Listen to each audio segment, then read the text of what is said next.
What is going on, everybody? We are back once again with another edition of Wrestling Republics off the air immediately following NXT. I'm stoked because we have a huge return from his anniversary. Happy to have him back. I got to introduce my panel out of the gates. Obviously, I'm going to toss this one right out to Louisville. Driz, who in the world should we believe in? Good morning, afternoon, and evening. It's the guy you should believe in. Driz is in the building. It's Tuesday. We holding them twos up, and it is the night. Well, it ain't technically the night after, but it's the show after Battle NXT Pound Town. I've almost called about the wrong name. It's NXT Pound Town. We had Sexy Red. It was crazy.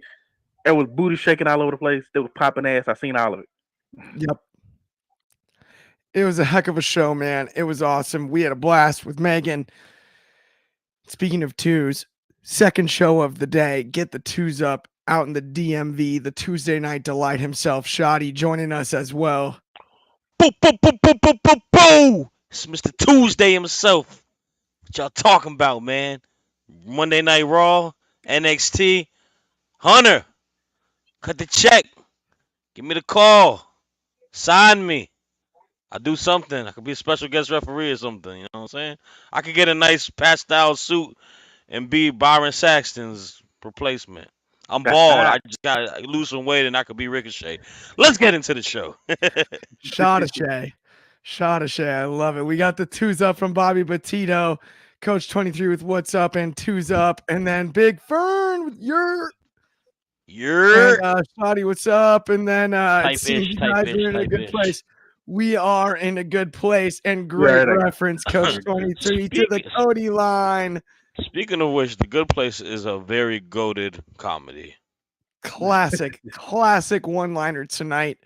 I'm actually glad you commented that. Coach 23, great friend of the show, and that one tickled all of us, right? I mean, before we get into our first topic, like, did anybody with the 4 AEW guys all on the screen at once on a Tuesday night, no less? And Cody drops the "it seems like you guys are all in a good place" line. Cody and the Mount Midmore of AEW definitely hanging out together for sure. Stealth. Oh no! Lexus King was alright tonight. I'm just making jokes. Hey, All Ego was in a main event this weekend. He was. He's All Ego. They're all solid. Okay, but seriously though, speaking of main event spots, let's talk about the main event tonight. Let's talk about Roxanne Perez's promo. Roxanne is not the Roxanne that we've been used to in the past. She's not so nice no more. She's not nice anymore. A nasty girl, nasty. She's been in. That is not. Okay, that did not have that one on my bingo card, but I love it, Shoddy. Yes, absolutely. No, but we all commented during the promo, the ring kind of filled with heels. And then we were also a little bit like, wait a minute, are they starting a women's tag division here? What's going on? We have 3 pairings logically in the ring here with JC, and then you've got Lash Legend. Lola Vice joins the fray, sort of teams up with Roxanne at the end there. Kind of funky. My biggest question coming out of all of this, though, is who is Roxanne's next challenger? And that's the question I want to present to both of y'all. Shad, I'm going to start with you, man.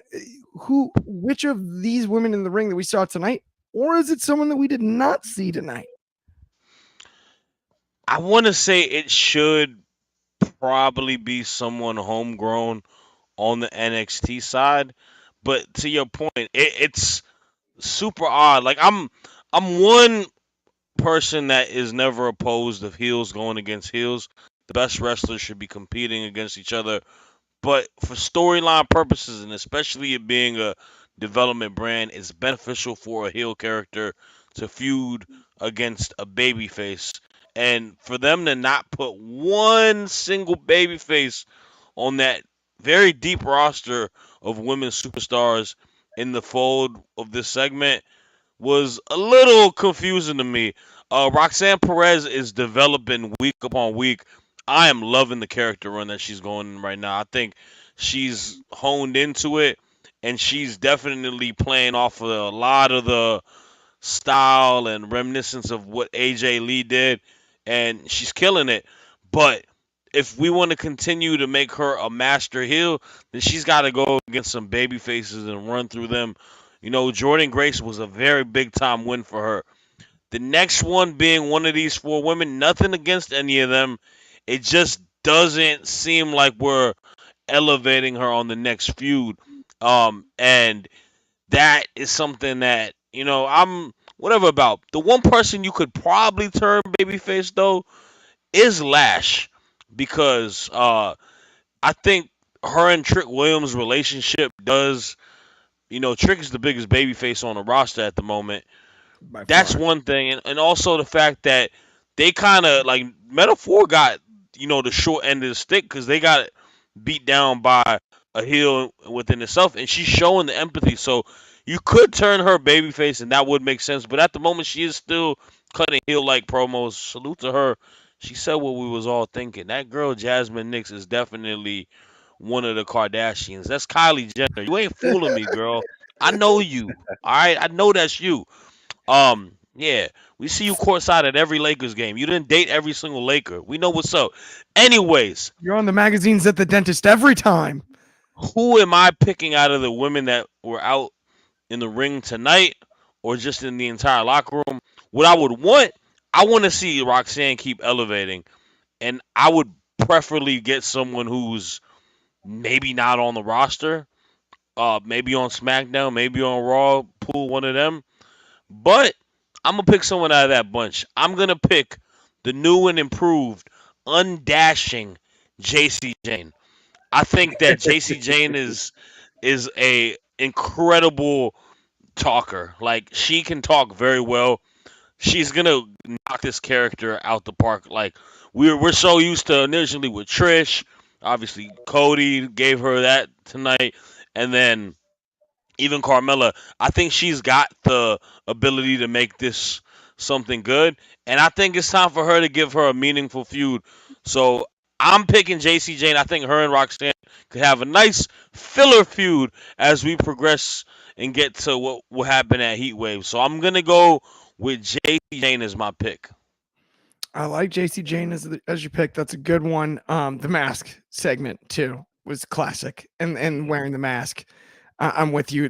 It's a fun one. Driz, with who's left, if your pick is not JC Jane, or is it somebody that we did not see in the ring tonight?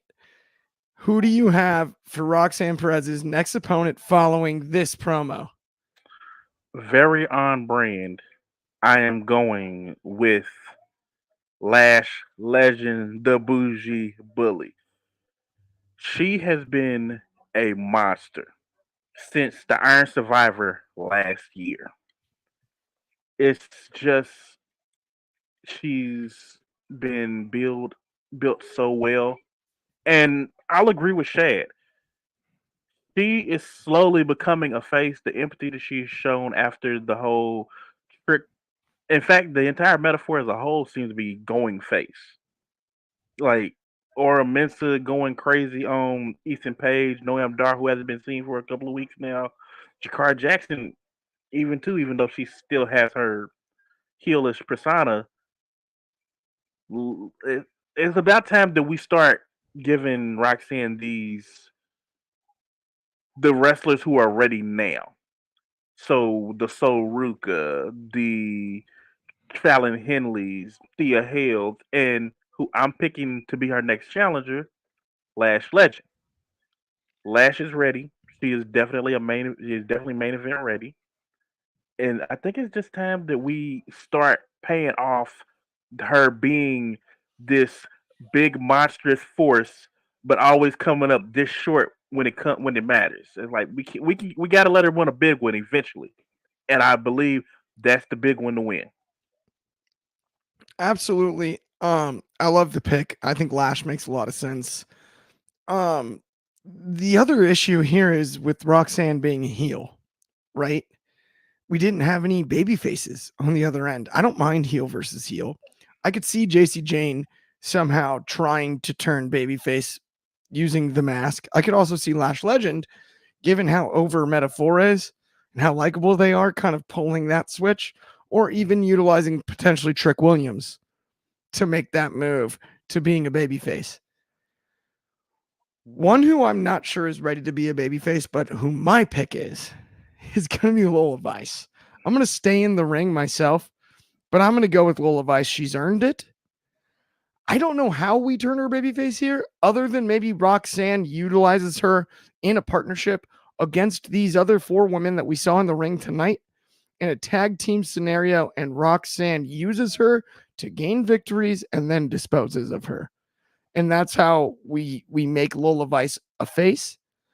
Whether we do that or not, I think what she did last weekend with Shayna Baszler in that setting at the Apex was nothing short of remarkable, and she's earned the title shot. And I would love to see her be the next challenger. But either way, there's really not a bad choice, and that is the good news. I don't think it was the greatest NXT women's title segment of all time. I don't think it was the greatest NXT main event segment of all time. But it did its job. It felt flat. Far from it. And the future does still feel bright, though, is the good news, right? That's the one thing I would say coming out of this, where it's like, yeah. Go ahead. By the way, this comment right here. This is the next opponent. This is the woman who's going to beat her for There you that title, go. and she's also going to beat Kalani Jordan. She's going to be Tatum 2 belts. Look what She's you've too done. busy. 23. She's too busy running from Ash by Elegance. Yeah, Trash by Negligence will definitely lose to Tatum Paxley when they wrestle. Look here, when TNA definitely invades NXT, I am jumping ship. It is gonna be all knockouts all day, all everywhere. Y'all gonna be beat up by Ash by Elegance. Jordan Grace is gonna sit there and fold everybody up like pretzels.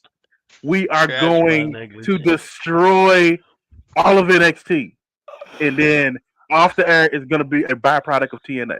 Bam. Shad brought a gun to a knife fight with Trash by Negligence. It's all right. It's all right. That was stiff, It's all right. Shad. It's all right. Wait until Ash by Elegance sits there and pin. My bad, Dana. You ain't deserve that. That's what I happened. apologize. It's all right. You ain't She's gonna deserve make that you eat shot. them words.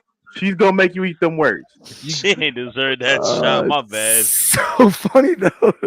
Hopefully your sommelier can make you some to get through the pain of that shot. We are big Ash by Elegance Dana Brooke fans. I apologize. That made me laugh way too hard. Oh no, even Bobby added an emoji to the wow. Even Bobby is. Don DeMarco, Marco. It's all right. It's all right. She's got it. She's got it. Oh my goodness. Okay, let's talk about another matchup though. Let's talk Jada Parker and Mia Yim. This one was interesting. 2 women that absolutely stood out in that North American Women's Championship ladder match this weekend. Absolutely looked great. Mia Yim also, I love the new ring gear. And we're calling her Mia Yim now, right? It's not Mi Chin anymore. We're back to Mia Yim. This is Mia Yim. Or is it Mi Chin? I'm not entirely sure.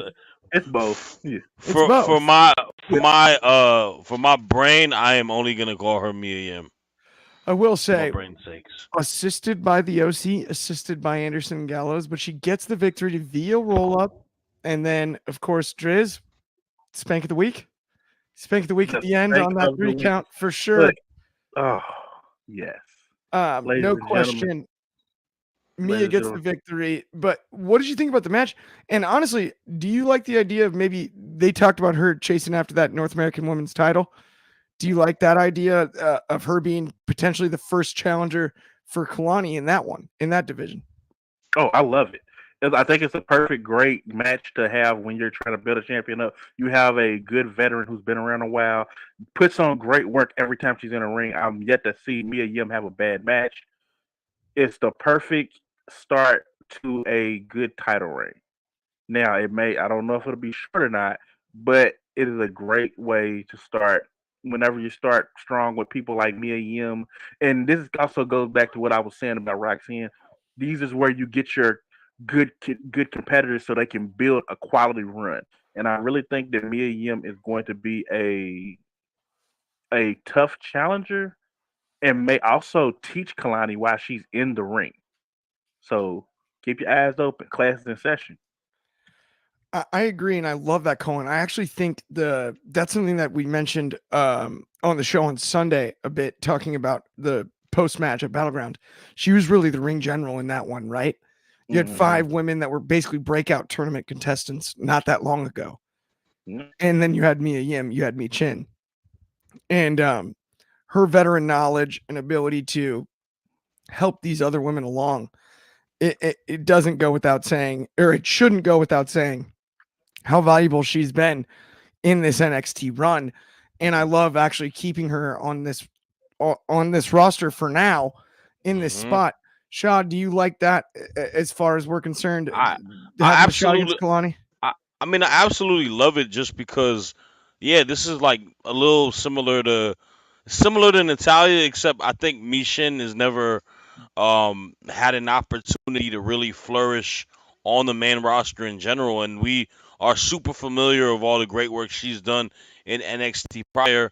Her kind of returning back in this space where there's a brand new page with a lot of new different wrestlers on the slate, and being that veteran presence, but also allowing us to kind of see like what she is capable of doing. I never understood why Mia gets the short end of the stick on the main roster when they give her either a crappy gimmick or just some like BS booking or just letting her be jobbed out. Like, she shows a sense of charisma and talking. She's really, really good in the ring. She doesn't need to be a world champion. I'm not saying that, but she could definitely be someone who can be implemented in some sort of individual storylines, whatever it may be, as a babyface. Because I know they are lacking some babyface competitors for a predominant heel champs on the tag. I guess there are babyface ones now, but prior to it. But that's needless to say. I'd like the fact that these two are like just prolonging a feud against each other because I think they both bring something out of each other. Um, I know it's a rookie and a vet situation, and Mia Yim, Mi Chin is the one that kind of supposed to show Jada around the ropes. Jada Parker is also showing Mia Yim something, and that's being quick witted. That's making a rivalry feel like it needs to be a rivalry because that woman knows how to talk. You can't teach like that much charisma and being that quick witted. The fact that she's able to come up with stuff, the maneuvers, the taunting, all of that. Like, she's so good at that. And it's gonna be one of those things where the in-ring ability is still very green, but as she progresses, and she has progressed, she's going to be a factor, and like she's gonna be holding one of those belts within the next year and some change because like it's an immense amount of potential. And plus, man, oh man, oh man, I know people might scold me for this. That hip drop looks just as good as Tony Storm's almost, good. man. It's a good one. It's really good. Like, she good definitely got a lot of power to it, and I'm really big on Jada Parker. I really, really think that she adds like she's gonna be a good heel. Like, I love the cocky characters, bro. Like, I love the Floyd Mayweather esque like talking my talk, I'm better than you type of things. My only issue with Jada is when she's in that setting where it's multiple people on the stage, she does that interrupting thing. It kills me. She's done it like but I will say this. Thing. I hate those segments in general because why do we keep doing those? Those segments are trash and they're awkward. It's the little things. Little things. She's learned the secret. It's the little things. Like when she walks to the ring, she got that little bop when she goes. Yep. You feel like this. It's like instantly she opens up. The charisma is just pointing building, pointing at her wrist. Like, it's all like you cannot teach that stuff. She definitely watches a lot. She definitely watches a lot of basketball because she does a lot of basketball talk. She does do, and I might be impartial because I'm an NBA fan and I like all of that. But I like her, man. Got Grizz company man there talking about Michin and Mia Yim saying Michin never even got a bad character on the main roster, which is weird. She just never won. I will remind you about Retribution. Yeah, she's definitely gotten the short end of the stick in the past, my friend. What was her name in Retribution again? She Reckoning. Was she Reckoning, Yeah. yeah. Something like that. reckoning? Yeah. PayPal reckoning. She That was a pretty was. bad gimmick. Yeah. No. I like the ring gear better now. Like I never was like I think her old gear looked very dated. Yeah. Like she dressing like it's 2015. Like, but that's neither here nor there. I think the new ring gear did look really good. I think she's having fun out there. That cracked me up. Chris Company made my mind trap that away. It's Yeah, retribution. My mind trapped that away. it's the moments. It's the moments we try to hide Yeah. the mental I gymnastics we mean, play I to think try and have that. she got released after that joint flop. So No, I'm with him there too. Like I try to. She figure got out released that. and went to a real company like TNA and main evented. Main event. Okay, not main event, but let's talk about the next segment. Let's move right into it. Let's head right across the pond. Our good friends, we are at Wrestling Republic, and let's talk about Gallus against Wesley and the new catch redacted. Tyler Bate. Catch Republic. Yep. The big strong boy himself, and Pete Dunne, the former Broserweight champion of the world, and Wesley taking on Gallus. Interesting 6-man tag. Guys, I don't get Gallus. I never have. Joe Coffey's cool, I guess. He's got a great stash. And he looks kind of physically imposing. But I'm just not totally sure here what the point is. I mean, Wesley doesn't even hold a title right now. Is this supposed to be like a North American title challenger type match? What was this was just a 6-man tag match to bring the new Catch Republic down, and we have Gallus going over anyway. More like an NXT UK replay in my eyes. Is that what we just got? I don't know. No. Shoddy, can you provide some context for me? You got anything to help me out on this? I mean, well, I'll put the comment up here. I think this is what we want. We wanted this to be Yeah. the Rascals reuniting rather than it being a makeshift team of the big strong boy and Pete Dunne and Wesley. It's one of those things where it it was a great match, and you know it's gonna be a great match because all 6 guys in the ring are great. It's just one of those things where we've kind of rinsed and repeated so much of like Gallus and New Catch Republic going against each other. I just don't care that much anymore. Like my interest of it is very low, and I'm intrigued with Wesley, and I like Wesley a lot. But to your point, what is the next step for him? Is him and Oba gonna get a one-on-one match because they went against each other, or is he gonna continue to feud with Coffee? And then it goes back to the numbers game. I don't hate Gallus, by the way, Coach 23. I just No, strongly don't give a DAMN about them. But that's neither here or there. I But want to I answer would that like one too. but I would like to but to Bobby's point, it would be cool to see them implement TNA and bring back the Rascals and them going against Gallus because that makes sense. And I think I got hope that that could still happen. Maybe they didn't want to burn it in the night, but I feel like that would be the way to go, where they just keep being on Wesley and Wesley's gonna have to just be like, I need to get my brothers back in this to get me to fight these guys. But Gallus is just gonna wreak havoc. I think they're good cogwheel on NXT where they can kind of feud with whatever babyface. Maybe Coffee becomes NXT champ at some point. I'm not sure, but I don't get them either. Yeah. Okay. They're the melatonin for my Tuesday nights. I do not get them either myself. So I'm going to ask Coach 23. I see this comment. Shoddy hates Gallus. I don't hate Gallus, but here's my opinion of Gallus. Gallus are the guys that hang out at the same local bar every week. And everybody at the bar knows who they are. And they're like, oh, yeah, those 3 guys cause trouble. Every single week they're in here causing trouble, and you don't want to mess with Gallus and blah, blah, blah.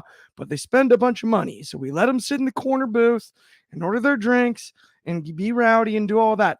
And then they go out of town and they just get whooped. in whatever bar they go to in a town that's not their own bar. That's how I view that's what their characters are to me. I don't understand them. Somebody explain them to me. They're those guys. They're like the local bar bullies that just get absolutely murked if they go one town over because they don't have all the people that know them around them. I don't know, Dryzzy. You tell me. Can you explain Gallus? I tell you guys who it is every week. They are NXT UK's version of the Undisputed Era, a top tier faction. We make these jokes about Gallus, but one thing you cannot say is they don't bring a fight. They do. They whoop ass weekly, whether they're supposed to or not. It's just at this point in time, with the way NXT has gone, and I think we addressed this a couple of weeks ago. You still have NXT UK guys sitting in limbo. So this is where right now, currently, we have Gallus, Stevie Turner, and I'm gonna put Ora Mensah in that category too, because they were prominent in NXT UK. NXT UK goes down, and now we have to try and funnel these guys into our current product, NXT Prime, without blowing it up.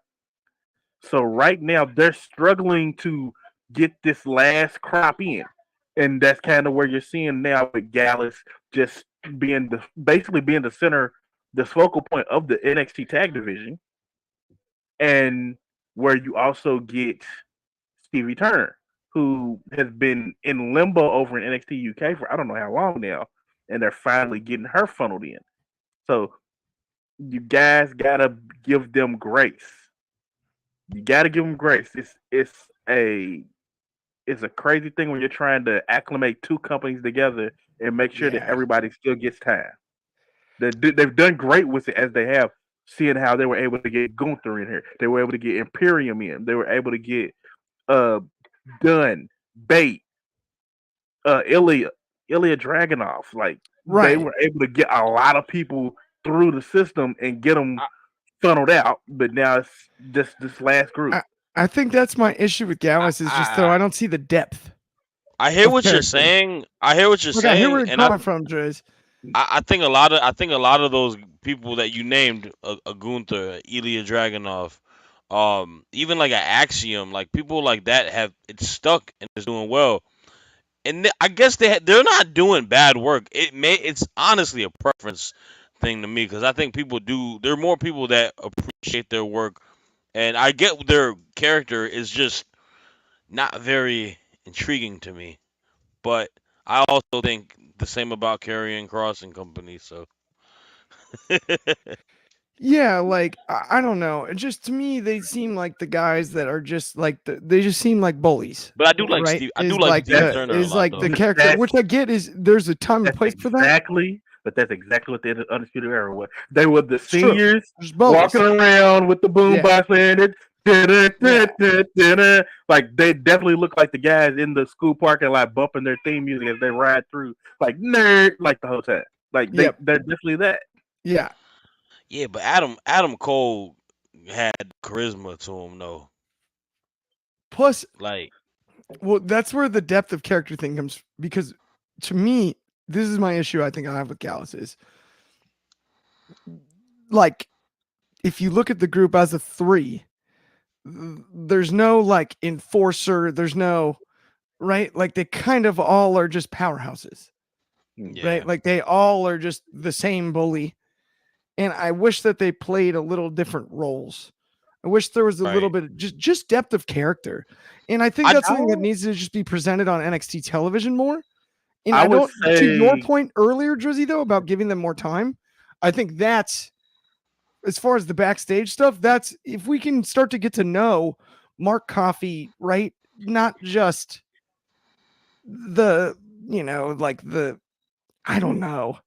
You just gotta give it some time because like I said, it took time for Walter going through. We just got to go through it. I say let's revisit this in like a month or 2 because they did just come back after great point the Mania thing, and then they Yeah, have to sit there and just fit and go along with it. I will Train give to him a Rock. shot. Drizzy, I Train will to give Yes, him Rock. a shot, and I yes. will. Trust the process. Trust the No, process. I will give him a shot, Driz, and yes, we'll definitely come back to this topic later for sure. No, I hear where you're coming from on that too, because to your point, they've done quite a bit of wrestling, and they kind of got thrown in as if we already knew them in some They're ways. The they're more I'm good. Like thinking about it, Joe Coffey's a very good wrestler. Like a Joe can go. very very good wrestler, Did and he not mean did to do his that, did it? yeah. But Joe yeah, can we'll see go. what's up. We'll see. I don't. I think they give Gallus a shot. All right, Coach 23. Let's Give him a shot. give him a shot. Give Gallus a shot. All right, we'll give Gallus a shot. Okay, speaking of giving people shots, Brinley Reese got a shot tonight at the new Wendy Chu. Look at She took me a just shot in the dropping dark. rhymes out here, by the way, too. Joe can go, and then the new Wendy Chu. I'm on fire right now. When it comes to that, I'm sorry, that's ridiculous. Let's talk about the match, though. Brinley loses to the new Wendy Chu. No more snoring, man. This is a scary version. This is a nightmare. This is not a dream, Shoddy. As our resident Wendy Chu fan, let's talk about it before me and Drizzy get into the kick pad conversation. You know what it is, man. Choo choo. Everybody go on the Wendy Choo train, man. This is a uh this is a woman that has been given the the most absurd gimmicks that you can imagine. She was a I don't even know, like a demon or something when she was with the whole Zia Lee uh gimmick, the TN Shaw stuff. Then you have her as Wendy Chu, a woman who just is very nonchalant, sleeping, down for the nap game. I can relate. I'm down for the nap game as well. Not want to get up. And now we got like a hybrid of her old gimmick and the last gimmick, and we've kind of blended it together.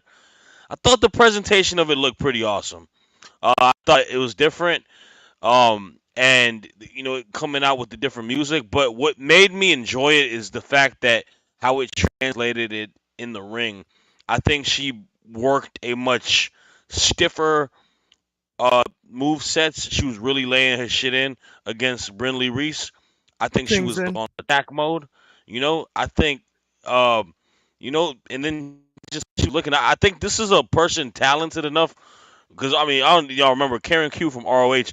She's gonna be able to make it work. I think the the benefit of the Wendy Chu character in this rendition of it is that it's on NXT, and NXT is a show that is so character centric, and I think that is gonna be the one that'll kind of help her throughout the process. And I'll talk about this a little bit later.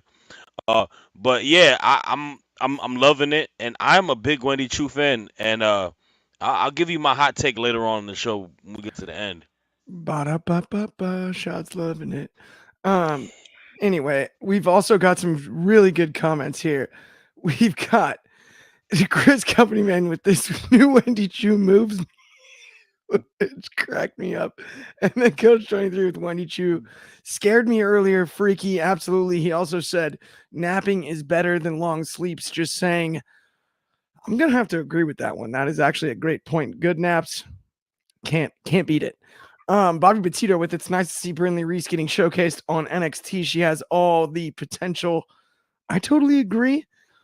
But let's talk Y'all, about something we y'all talked make about. sure y'all make sure y'all tell her that when she wakes up. Yes. Let's talk about this. Something that we talked about in the pre-show, though, Driz. So Wendy Chu used to wear the footy pajamas, obviously, as we saw. Yes. She had house slippers strapped underneath to kick pads, covered in leg warmers. Am I correct? Yes. For ring gear. Nightmare Wendy Chu. I got to give it an A plus. Am I wrong on that? I mean, it was electric. Those were It's flippers. different. It's different. But my theory is he's transforming. So I think little by little we're gonna lose the sleepy pajamas and things like that, and she's gonna turn into almost like a Chucky doll to a certain extent. A little bit of like what Alexa Bliss may wear. Things along those lines. Like the makeup fit perfectly for what they're trying to portray. the kick for everything it's like she's still Wendy Chu. It's just like she's possessed. Like the ghost of Mei Ying is now in Wendy Chu, and she's living there rent free for some reason. Yeah, I dig the character. I just wish there was a little bit more of a story with it. And this is her first match back, so there may be a story to come. But I'm enjoying it so far. I am too. Yeah, no, I just thought it was hilarious with the fact that we had slippers. Clearly, I mean, whoever the tailor is backstage at NXT, big ups tonight. That was a cool move. That I haven't seen that one before. Right? Yeah, I don't know how you Like, got those things on there to stay while she's wrestling, but yeah. I will say though, also by the way, she looked faster in shoes than in like the footies, and I think that was beneficial. I think it'll be Yeah. beneficial for wrestling bell to bell. She did. I think obviously, I'm glad to see her healthy and back recovering. I read like her post about her Yeah, crazy knee injury, and I'm glad she's back in crazy. there. And she definitely you gotta give her credit, man. She took the time to really better her health. She looks more agile, faster. She looks slimmer. And if I was really impressed by the moveset tonight. I think Yeah, this is another like you're just some embarrassment of riches, bro. it Women's is division is crazy. stacked. Speaking of embarrassments of riches, what do you guys want to talk about? I'm totally kidding. We have Cody Rhodes and we have Trick Williams in the ring at the same time, same damn time, as we like to say. Trick Williams may be wearing high heels. I don't know. We were done with the ring gear conversation. Okay. I'm sorry. I had to say it. I wasn't the only one that noticed it. I'm not the only one that saw it. We had some Dolly Okay. Parton like Yeah. I don't cowboy know. heels. I don't know what the thought process was there, but I'm a Trick fan. So I'm going to say that they must have been expensive. You got Trick and Cody in the ring. We've got next week a battle royal. Was it 20 or 25 men? 25. 25 men over the top rope battle royal on NXT next week to determine the number one contender for Trick Williams NXT World Championship. Here's the caveat. Cody Rhodes delivers the big punchline, holding his title like a guitar. Not by this point, he put it over his shoulder, but I don't understand. Cody is not a guitarist, right? Why does he hold it like that? Either way, Cody delivers the line. Not all maybe from the same company. What does it mean? What company could they be from? Is it from Shad's Fantasy League? Is it from TNA? So Is it going to be Oh, from Progress? It could be anywhere. AAA. I don't think it's CMLL or New Japan or AEW. But it's okay. All you gotta do. It does sound like we are going to see crossover talent on NXT when it comes to Joseph Martin with the know what you gotta do. heels. You guys know what you gotta do. Shout out. That's hilarious. No, but who is it in this battle royal? Who wins this battle royal? First and foremost, though, who's in it? So I want to hear a list of NXT stars, crossover stars, and then your pick to win. I'm going to start with you, Dryzzy. I am telling you guys now. We are going to get some names that are pretty prominent in TNA. I'm pretty sure we're gonna get like Josh Alexander. I really believe we'll get and maybe a Eddie Edwards and a Brian Myers. But my pick to win and the person that you all should definitely believe in, other than me, is and all you have to do is say his name.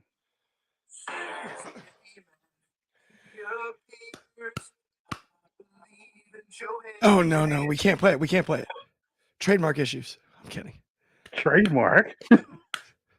But yeah, say his name and he will appear. All you have to do is believe in Joe Hendry. I believe in Joe Hendry. I wish we had like a Scotland. sticker. I wish I had a sticker that his head would just pop up right there, like that when it happens. America, Scotland, And Canada, and Tokyo. Tokyo. Like Wave your there is so much money on the table left if Joe Hendry does not show up in NXT. It's got to be Joe Hendry. I believe in Joe Hendry. I mean, if that music hits, it's going to be huge. Grizz Company Man in the comments here with Speedball Mike Bailey. That'd be fun. That is I a think good there's a pick. ton of. That is a good sneaky one to throw in there. Get my boy Speedball in there, bro. That I is a think really good. Speedball in the event itself is all but a guarantee because he'll have a crazy spot and get eliminated. I think Joe Hendry might be a good pick to win, Driz. That's where I'm a little like, you have Joe Hendry versus Trick. I could sell some tickets no matter which show they do it on. Mm-hmm. That's an interesting matchup. Name I was going to throw out Josh Alexander, another one, Moose. Also, though, before I ask you, Shotty, your thoughts, why don't we just have Obafemi win this and just take over? Just let it happen now. Why not now? Why Let's not? not do that. Let's not do that to my boy Trick just yet. Don't do that to my boy Trick just yet. We're gonna get to that at some point. I think Joe Hendry's a great shout, and I think it is inevitable that he will be on NXTV. There's a lot of talented people on the TNA side, but I'm gonna go with a familiar face that'll be a surprise from there. I got Mustafa Ali re-debuting back onto the WWE and being part of this battle royal. I think that he is having the run of his life right now, and I think everything tied to the gimmick that he has that they had in the palm of their hands and they just let go. I think he wants to get a little bit of a reminder and be like, this is what y'all missed out on. I'm bossing up on you. And I think he will be in the battle royal. I think we'll probably see some main roster guys too. Um, one that could come off, just off the top of my head that we could possibly see. You know, if you go on Raw, you got maybe a guy like a Cedric Alexander, right? Maybe he makes a bit of a flip to the NXT, and then we get an Ali and Cedric, segment. That would be pretty cool. Who wins it though? Man, this is tough. I'm not gonna lie to you. I feel like it needs to be somebody that is gonna put some weight on the table that could be beneficial for both sides. I'm gonna go with Moose. I think it will be Trick Williams versus Moose for the title match. I think a champion for a champion match would be dope. I think he could bring his whole faction with him as they kind of invade the NXT world. And he's a veteran. He's been in the business for a while. I think he could be an opponent that off of namesake value of it like being good on a flyer, but also trying to teach Trick a little bit as we help him progress and become the champion. So I'm gonna get Moose as the winner of this battle royal, but we'll see. I like the Moose pick. As far as my pick is concerned, man, I have a hard time disagreeing with Driz, though. I don't know if it's his official pick, but I mean, say his name and he appears. I think that's the direction we're going. I can see it happen too. The only other too many hints. person, the only other person I could see possibly getting it from TNA is that Speedball pick. Speedball was a really good one. I got to give that one to the chat. Yeah, Speedball was a really good pick for that. Speedball out of left field is an outstanding pick, I think, for sure. Let's move on though to our next topic for sure. Speaking of things, we've been highly critical of Lexus King on this show, and not in a negative way. Not that we're rooting against him at all, just of his run thus far in NXT. I think this was his best match of the year thus far, and I really don't think it's close. Singapore Kane match with Dante Chen. This was Ken Griffey Jr. 97 slugfest. They were uncorking shots.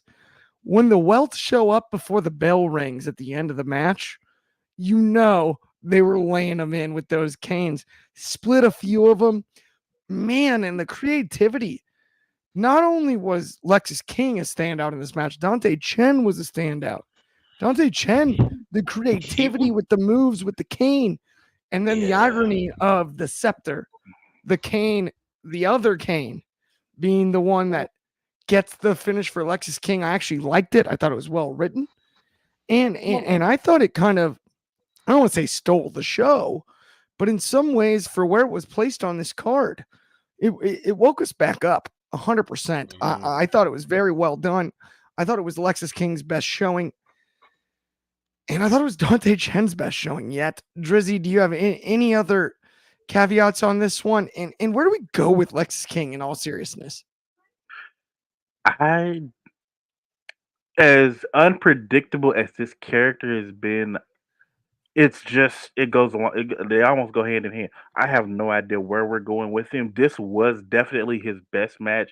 The most intrigued I've been by him since he's been in WWE as well. I, I think let's ride the hot hand. If he's going crazy with canes and Singapore canes and stuff, let's go along with it. He seems to have really channeled his inner. I don't know if he means to, but he does channel his when he gets into these passionate fits of rage. He channels his dad. He looks a lot just like Brian Pillman Sr. when he does that, and I I know it's probably not something he wants to do. He wants to build his own legacy, but I think this might be one of the few times where it's okay for him to do that. His dad was a loose cannon. Let's ride the wave. Be a loose cannon. Make it be like it's in your DNA. You can't help it.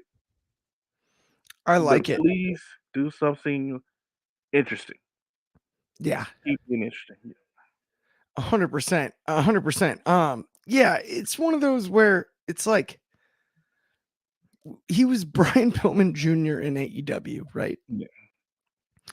And in a weird way, it feels too much like he still is with a different name.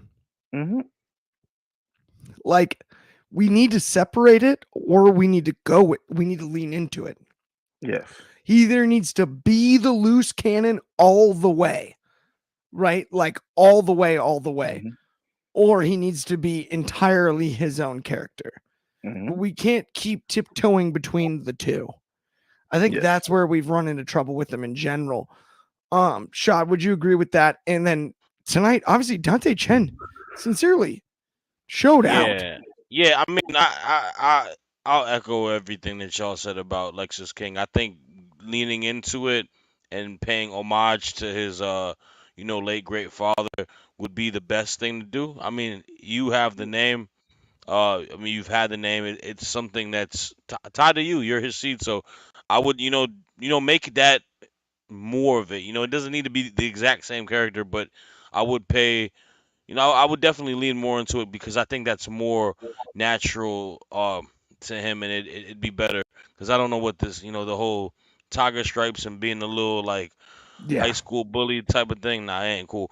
Dante Chen made me a fan tonight though, and I don't know where they've been. I know they've been hiding him on NXT Level Up, but that guy was so innovative, and he made his home country of Singapore proud because he found such innovative and unique ways to strike and attack with the Singapore cane. He was beating like the bricks off of Lexus King with the canes, and there's something with him. You got to make him if you can create a character with this angry unhingedness more so and give him a little bit more of an edge. I think you got a guy who can really be uh, a good player in the men's division. So let's continue this. Let's showcase him more.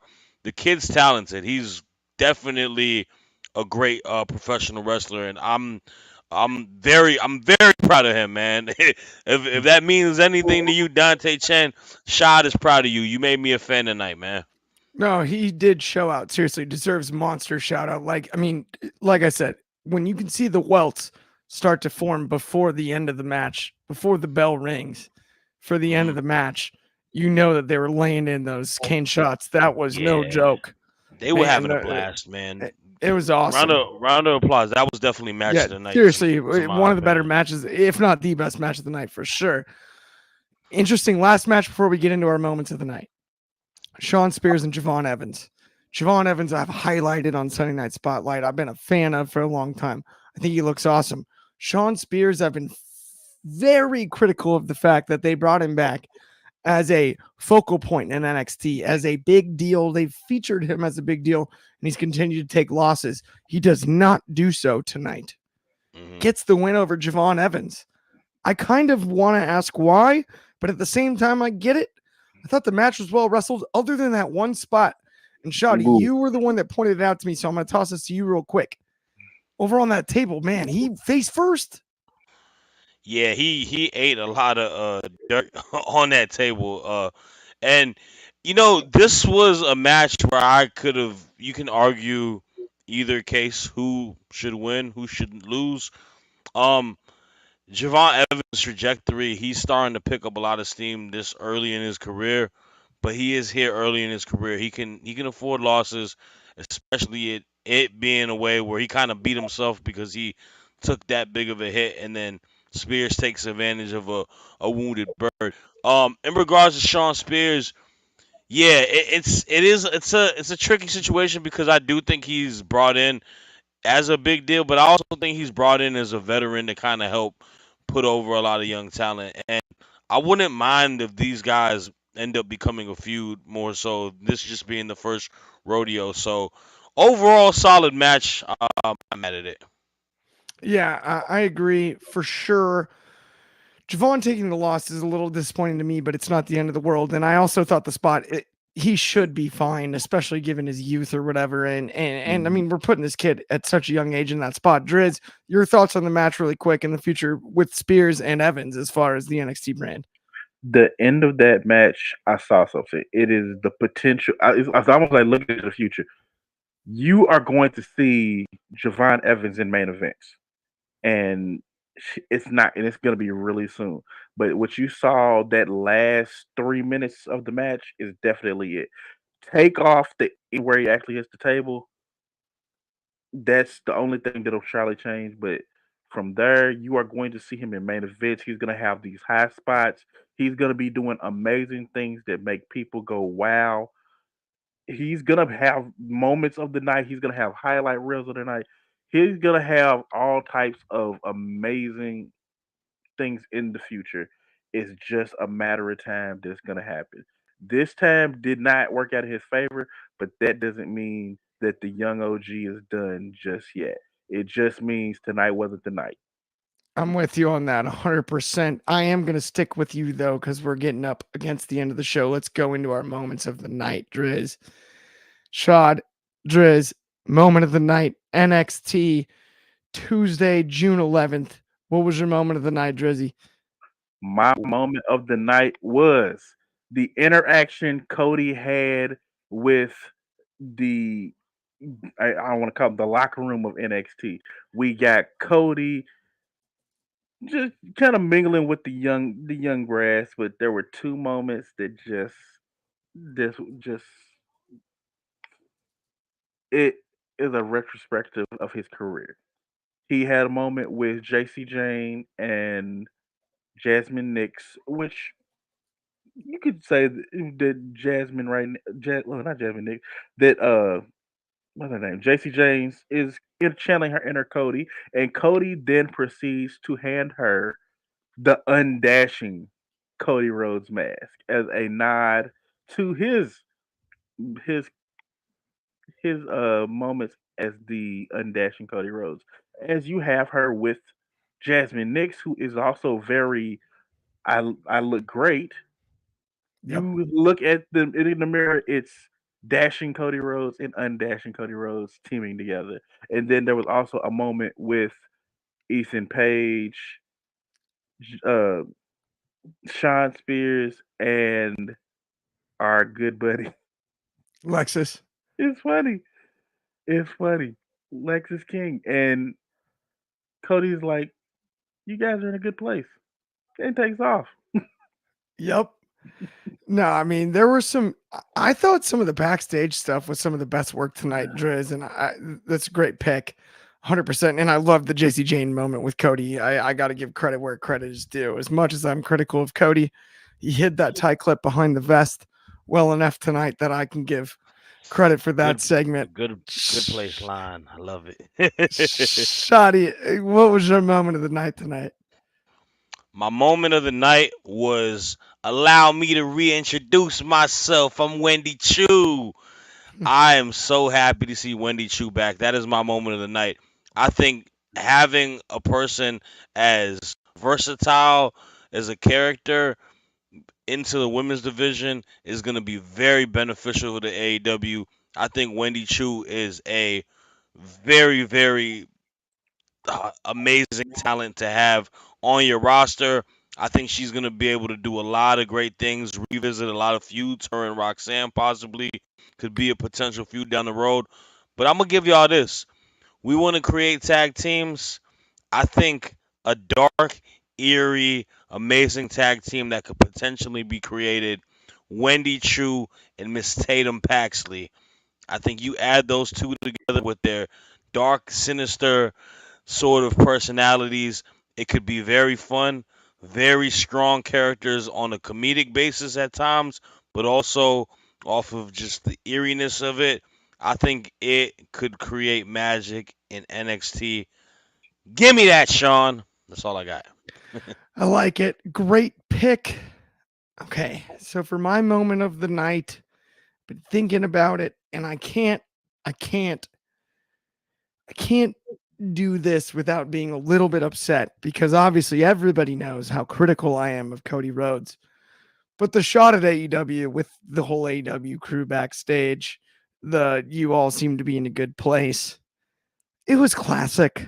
So I got to give credit where it's due. That's my moment of the night, but it's actually my 1B. It's my moment of the night on the actual NXT show. But my real moment of the night is Shoddy with Trash by Elegance because it made my whole night. I made a moment of the night. Monster shout out to Dana Brooke, Ash by Elegance. We're huge fans, and no offense, but I've not laughed that hard in a long time. The timing, the delivery, it's my moment of the night. Trash by Elegance. Oh, man. Trash by negligence, you mean? I'm sorry, trash by negligence. Let's go. It's just history maker right here. The champ, man. The champ. God, the first non-wrestler to make the moment of the week in show history yet. And he's the fantasy football champ, no less. Although that belt does technically, fundamentally speaking, belong to Tatum Paxley. Oh, yes. I'm sending it to we her. Can't go a Tuesday show without shouting out Tatum Paxley. Honestly, though, it's been a blast this Tuesday.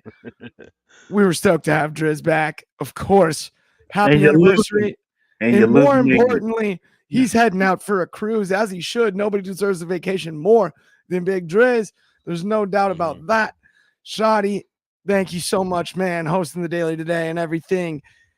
You and I will be back later this week. Sunday Spotlight, Sunday Night Spotlight. Check that out. It's going to be nothing short of delightful. Next Tuesday, too, we'll be back same time, same place for NXT Off the Air.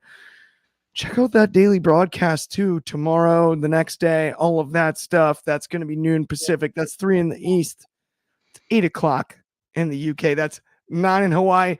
4 a.m. Shout out Coach 23 in Manila. No doubt about it. Thank you, everybody that tuned in. If you haven't already, hit like and subscribe. Smash that thumbs up. It means the world to us. Keep tuning in. Thank you so much. Have an awesome Tuesday night. We'll talk to y'all soon.